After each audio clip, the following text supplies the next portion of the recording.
Abby Phillips, a CNN anchor, was straight up lying on her show, and Governor Scott Walker, a friend of mine, put her in her place. Take a look. Go back to Elon Musk for a second, because I mean, it is true that he spent $20 million on affiliated groups that were involved in this race. Is it a risk for Republicans to put all their eggs in that basket? Not only did he spend the money, he came to the state. Right. He came to the state. He talked about cutting Medicaid, Social Security through DOGE. Bringing those issues up. Actually, he never talked. He explicitly said in Green Bay that he would not cut Social Security. Well, that's exactly what he said. He talked at his rallies. No, other people said about that, but I was there. I watched him. Okay. He did not say he was going to cut Medicaid. Other people at his rallies who work for DOGE, who work for Elon Musk's organization, talked about those issues. No, I was at the rally. Not a one of them said that. That's what protesters said, but nobody there actually said that. Do you think that there are risks here? There are. If people believe the lies that people are saying about that. But that's not at all what they said. If people believe that Medicaid and Medicare is going to be touched, that's just a flat, outright lie.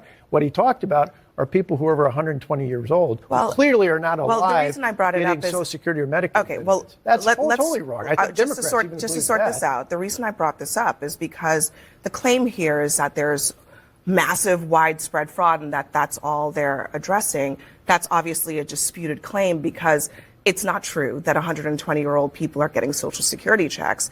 The checks stop at a certain point automatically because those checks and balances but those Social Security numbers get counted for various parts of the federal government. So they don't get a benefit directly to those people, but they count for money that gets allocated to different departments in their budget. And they shouldn't be. If somebody is no longer alive, they shouldn't be able to count that. I guess my fundamental question was, what are the risks here of Elon dabbling in elections for Republicans going forward? Well, again, I think in the end, he's going to have to continue to make the case. Part of the reason why when we talked about our recall, what flipped things for us early on in that recall process, Time magazine called me Dead Man Walker. And the reason was because all the narratives coming out from the press, coming out from the left, were about all these horrible, egregious things.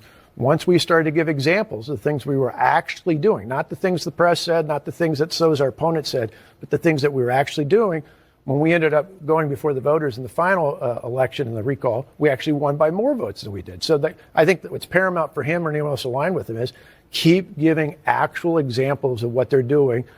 Set aside things like Social Security and make it abundantly clear that that's not being touched. But if there's waste, fraud, or abuse, spell it out, make the case, and bring it to the voters.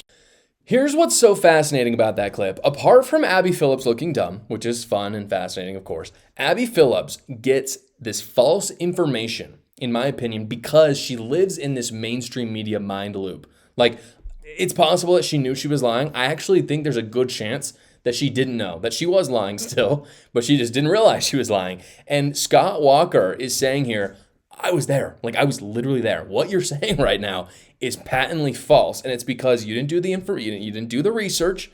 You just are saying stuff. And I was actually there. I know what you're saying didn't happen. So she has to change her story. She sputters on about how Elon Musk is taking over the government and things like that, because that's what they do. They obfuscate. They go off into random tangents. But the bottom line is these people are not journalists. And the reason why I say that is because they just say things that they heard. She never actually verified that information, which is what a journalist does. Either if you're in an anchor setting like Abby Phillips, you get information from the journalists who are on the ground, and then you verify that, and then you present it. That's what you do. If you're in an anchor position. If you're the journalist, you're there in person, actually looking at it. And so in this situation, Scott Walker, ironically, is more of a journalist than any of them are. Because again, Abby Phillips is just saying stuff that she probably read on X that day. She didn't actually know. And she just thought everyone would go along with it. And unfortunately for her, Scott Walker was there to put her in her place. And as the old saying goes, you really don't hate the mainstream media enough. Did you know that hundreds of thousands of Americans are going to lose millions of dollars this year because they forget to file their taxes? Guys, this year, 88% of filers get a return of over $3,000 back from the IRS. But a lot of people are not filing, thinking they're going to lose money, and they leave money on the table. And that's why I partnered with Quick Tax America. Quick Tax America has already gotten its average tax return over $4,000 back from the IRS just this year. And unlike the other services, just because there's 1 week left till the tax deadline, they're not raising rates. All federal tax returns with them are only $69. It's a completely transparent price because it's their only price, no matter how complicated your taxes are. Quick Tax America runs dozens of simulations on your taxes to make sure you get the best return possible, and they do all the work for you. All you got to do is upload your files, answer a few basic questions, and schedule a 15-minute finish your return call with a tax professional, and they do all the rest. So go check them out at quicktaxamerica.com when you get those tax documents, or you can go to the link in the description below. Thank you so much for watching, guys. If you haven't already, go down below, like the video, subscribe to my channel, and watch another video.